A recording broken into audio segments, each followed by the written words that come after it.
I recently heard a tip that lawyers can use to get more reviews for their law firm. Now, getting 5-star reviews for your law firm is the #1 thing that you can do if you want to get more clients, make more money, get better clients, increase your conversion rates, and ultimately just grow your firm. I mean, when I talk to law firms and they say, Andy, I don't have a marketing budget, I don't know what to do, I don't know how to get clients, I always start with, well, how many reviews do you have? The #1 thing you can do is get reviews. And I believe in reviews so much that I actually wrote an entire book called FiveStar Attorney that is the only book that I know of that has ever been written about how to grow a law firm using 5-star reviews. So here's the tip. This is a short one, but it's absolutely amazing. And I promise you, if you use it, it's going to work really well. So I heard this story about a Cadillac dealership, and the Cadillac dealership had thousands and thousands and thousands of 5-star reviews. So the way that they got these reviews is after somebody would come in for service for their Cadillac, or would buy a new Cadillac, or even would just go shopping for a Cadillac, the Cadillac dealership instructed all of their employees to send out a survey.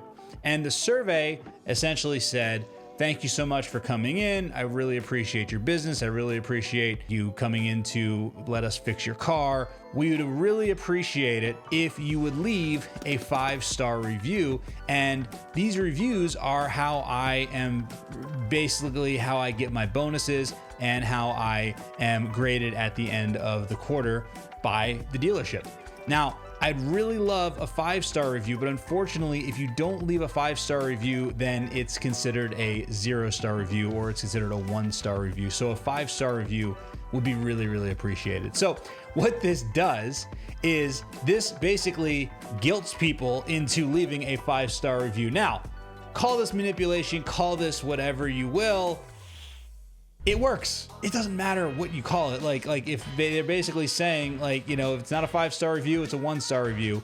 And when somebody reads that, and if they have any sort of good feeling towards that person, they're gonna feel like leaving a review. They're gonna be like, yeah, I want to help this person out. So it works really, really well. I've seen it in practice. I've actually not fallen for it, but I've been on the receiving end of this, and I've actually gotten where I get a message that it was like, if it's not a 5-star review, it's a 1-star review. So I was like, that guy was really nice. I don't want him to get in trouble. Let me go ahead and give him a 5-star review for his troubles, right? So if you use this and you have your employees do this, and you have your staff do this, your attorneys do this, everybody do this, your review numbers are going to go very, very high. Now, here's why this is important. Because there's a very solid statistic, and I've seen this over and over and over again. Keep in mind, I've worked with thousands and thousands of law firm owners. They've done like tons of research on this. When you get 200 reviews or more, your revenue will increase by 44% on average. So if you made $1 million last year, by getting 200 reviews, you're going to be at $1.44 million this year, simply by just getting more reviews. Why is that? Well, reviews are going to make you appear higher in Google. They're going to give you more conversions. They're going to make it that people feel more confident to even pick up the phone and call you, right? So Google reviews are the most important thing you can do. And one of the easiest ways you can do it and get reviews is to get people to feel like leaving you a review. And the best way that I found to make people feel like leaving you a review is to guilt them a little bit. You know, it's not a 5-star review, it's a 1-star review. So try it out. Let me know how it works, and I will talk to you soon.